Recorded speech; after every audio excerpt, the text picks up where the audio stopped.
Dan pagi hari ini kita akan mengangkat tema yaitu mengubah quarter life crisis menjadi happiness. Siaran pagi ini bisa disimak di 104,2 MS3 FM dan siaran pagi ini juga bisa Anda simak lewat siaran langsung di YouTube Berita KBR dan juga streaming di kbr.id.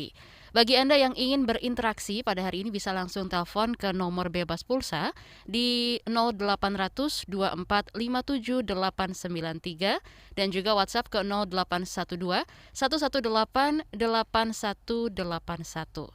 Saudara, fase dewasa dimulai saat kita merasakan berbagai persoalan dalam kehidupan. Persoalan tersebut bisa dibilang dapat berupa percintaan, kemudian karir, atau bahkan kehidupan sosial. Nah, hal tersebut biasanya menimbulkan kebimbangan, kemudian kegalauan, sampai ketakutan. Dari situlah kemudian mulai terdengar istilah yang mungkin juga Anda suka dengar gitu ya, quarter life crisis atau krisis seperempat abad.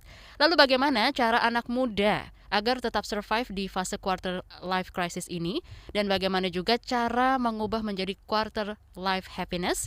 Untuk membahasnya kami akan berbincang bersama dengan psikolog sekaligus founder Enlight Mind Alfiani Angelica dan juga pekerja swasta Valda Kustarini. Selamat pagi. Halo, selamat pagi.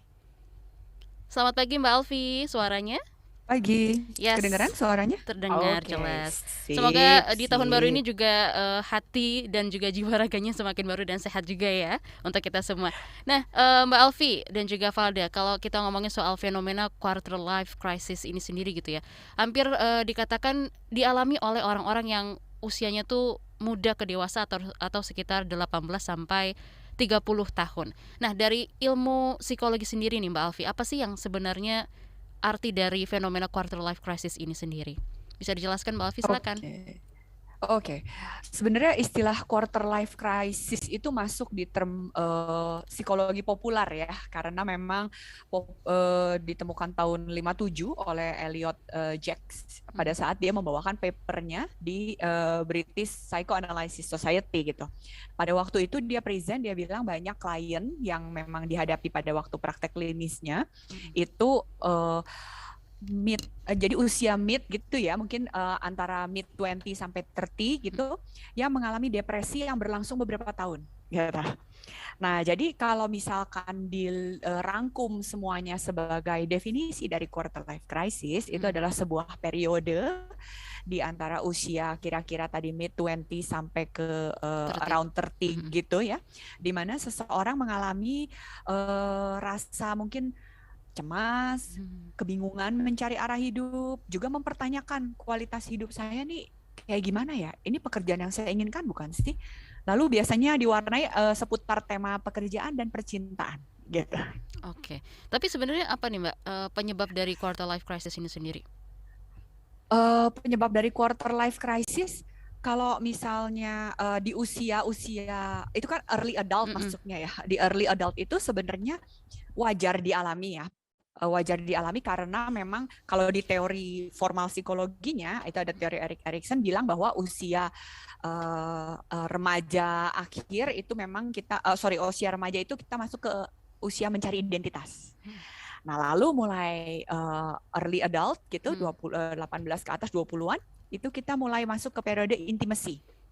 Nah, jadi karena kita baru memasuki periode mencari identitas dan intimasi itulah yang membuat namanya orang mencari dan baru masuk ke periode itu menjadi satu isu besar di dalam hidup seseorang gitu. Gitu sih.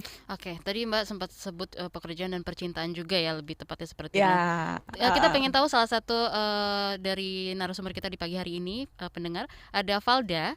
Valda ini adalah seorang yang masih muda, usianya 28 tahun dan saat ini pasti gitu ya sudah mengalami sejumlah gejolak seperti percintaan, kemudian karir dan juga kehidupan sosial yang lebih luas.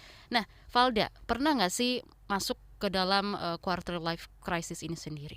Bisa diceritain sama kita? Oke, kalau misalnya masuk atau merasakan quarter life crisis pernah ya, soalnya udah mau 30 terus juga ada peralihan antara masa remaja ke dewasa muda kayak gitu. Itu pernah sih, mungkin sekitaran beberapa tahun yang lalu, kayak baru pertama kali masuk kerja, mungkin 2019-an sih. Itu usianya berapa pas 2019 kalau boleh tahu? 2019 itu sekitar 26 tahun. 26 tahun. Berarti masih masuk range ya Mbak Alfi ya, dari 20 ke 30 tahun ya Mbak ya?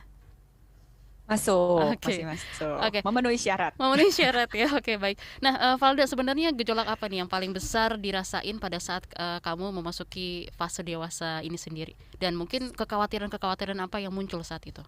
Oke, waktu itu tuh ngerasa insecure ya, karena kan baru pertama kali dibilang kerja di tempat yang besar gitu ya, ketemu sama banyak orang gitu. Insecure, udah, aduh, am I good enough gitu. Terus apakah ini memang benar-benar yang aku suka gitu, mau dijalanin. Emang sih ketika milih pekerjaan gitu kan, terus mikir aku suka nih sama ini, tapi ketika dijalanin kan kadang-kadang beda gitu kan, kayak obstacle-nya banyak gitu. Terus ketemu sama teman-teman baru, ketemu sama apa namanya lingkungan yang baru, itu sih kayak insecure di sana. Terus apalagi memulai kerjanya itu kan bisa dibilang udah dalam tanda kutip terlambat gitu kan. Aku sekolah dulu, lulus itu masih maksudnya S1 terus lanjut S2, terus di situ kan bisa dibilang karirnya tuh agak lebih lambat daripada teman-teman yang lain gitu kan. Terus jadi mikir, aduh, kalau misalnya kayak begini terlambat nggak ya gitu sih, lebih ke insecure sama pekerjaan paling banyak.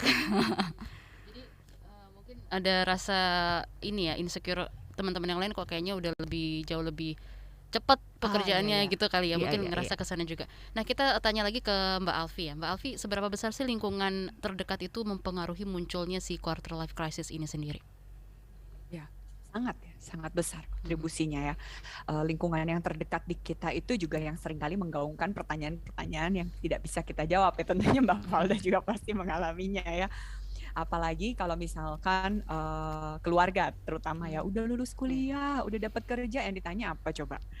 Kapan nikah gitu. Kalau belum punya pacar, kapan dong punya pacarnya gitu. Itu kan pertanyaan-pertanyaan yang susah dijawab kalau kita emang belum mempersiapkan, terus mungkin kita juga belum bertemu dengan orang yang tepat ya. Jadi pertanyaan yang berulang-ulang itu lama-lama menancap di otak emosi kita juga gitu. Jadi kita jadi sesuatu yang sebelum tidur kita jadi pikirin muncul gitu ya.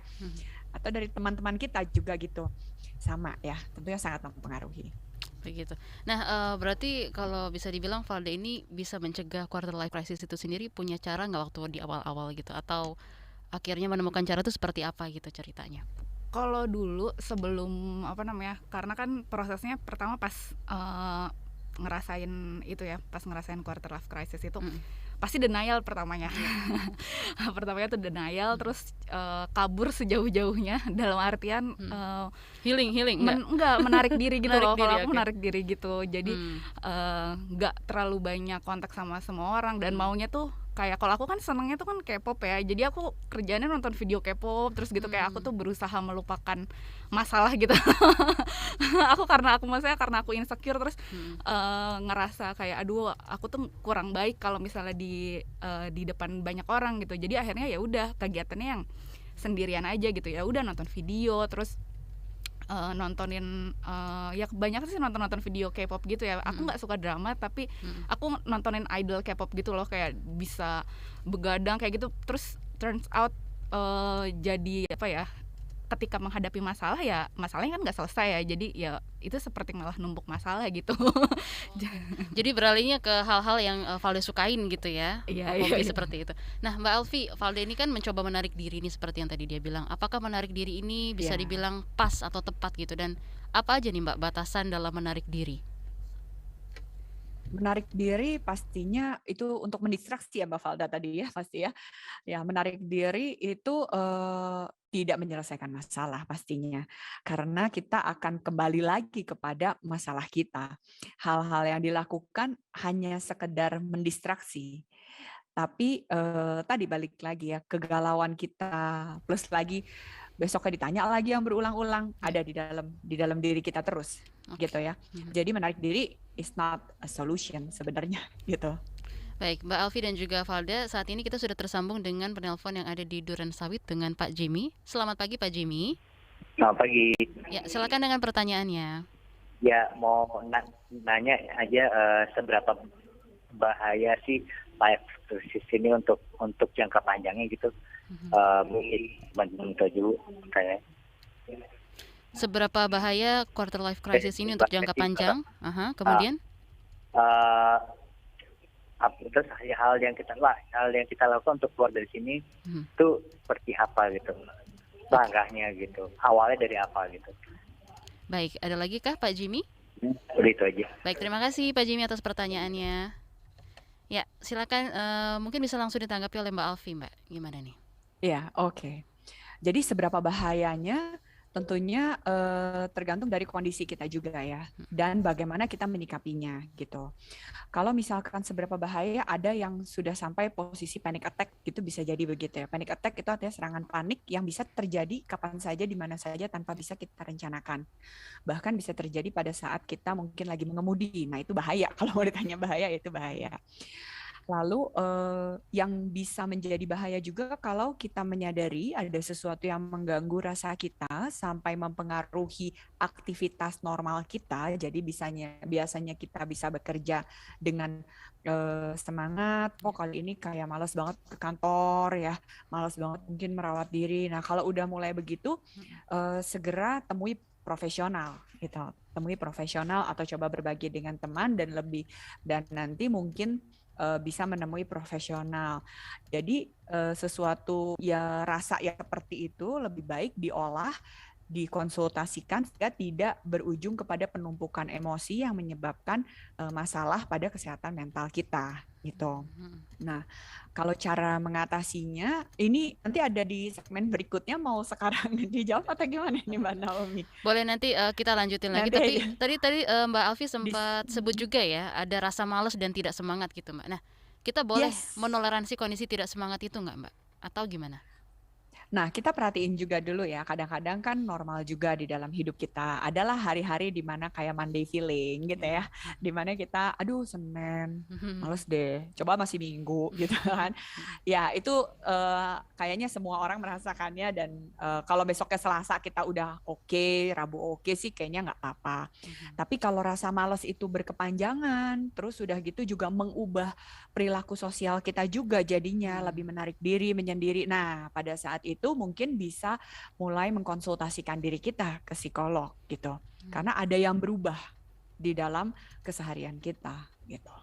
Jadi poinnya di situ ya, kalau kita merasa merubah berkepanjangan itu justru berkepanjangan ya, butuh bantuan dari psikolog mengubah juga. aktivitas. Betul ya. Jadi perlu temui dan jangan takut ke psikolog karena banyak yang bilang, aduh saya kan nggak gila gitu ya.